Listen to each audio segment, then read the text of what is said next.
Salve, Regina, Mater misericordiae.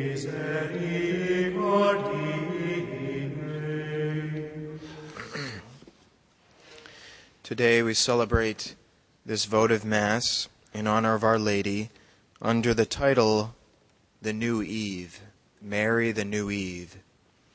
And we see that this title actually has its roots in St. Paul's teaching of our Lord, and where St. Paul refers to our Lord as the new Adam, or the second Adam.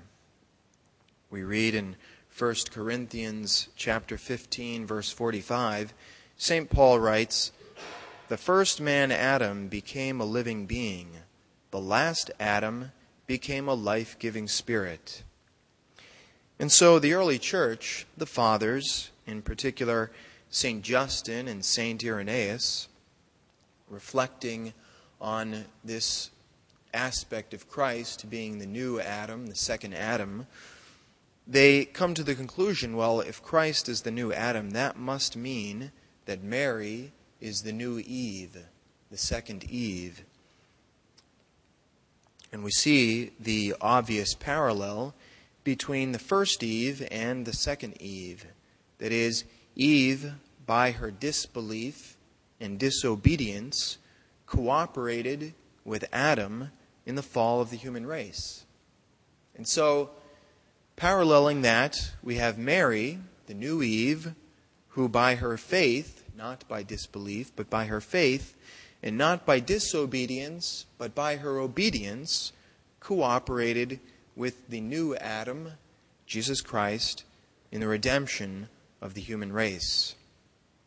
So whereas the first Eve is the mother of death and destruction, because she passes on to all of her children original sin and all of the effects of original sin, so Mary, and only Mary, can be properly called the mother of all the living, because Mary, in her fullness of grace, passes on into each of her spiritual children.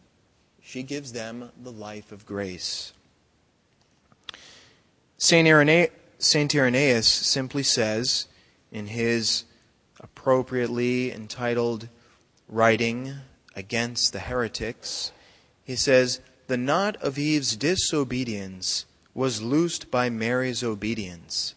The bonds fastened by the Virgin Eve through disbelief were united by the Virgin Mary through faith." Were untied by the Virgin Mary through faith. Now we see here that Mary, under this title of the new Eve and acting as the new Eve, and in this saying of St. Irenaeus, that there is the substance of the doctrine of Mary as Coredemptrix. Although St. Irenaeus doesn't use the word Coredemptrix, nonetheless, we see that the substance is there. That is, that Our Lady is the cooperator in the work of redemption. As Eve cooperated in the fall, Eve was secondary, had a secondary role to Adam, subordinate to him and dependent on him. That is, Adam being the head of the human race, he is ultimately responsible for the fall because only Adam is the head. So Eve's role was secondary, subordinate, and dependent, but nonetheless essential. We see how Eve was the instigator who provoked Adam's sin.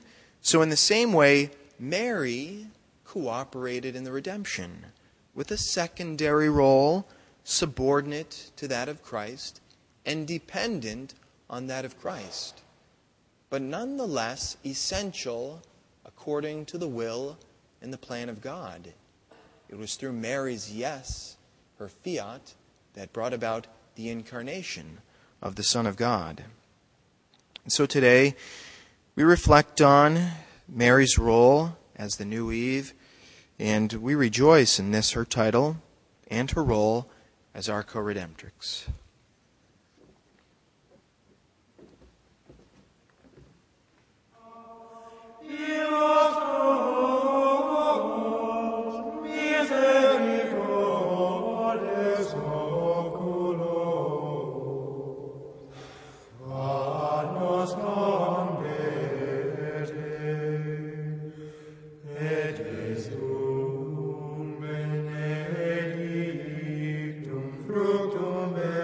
Coredemptrix tuum,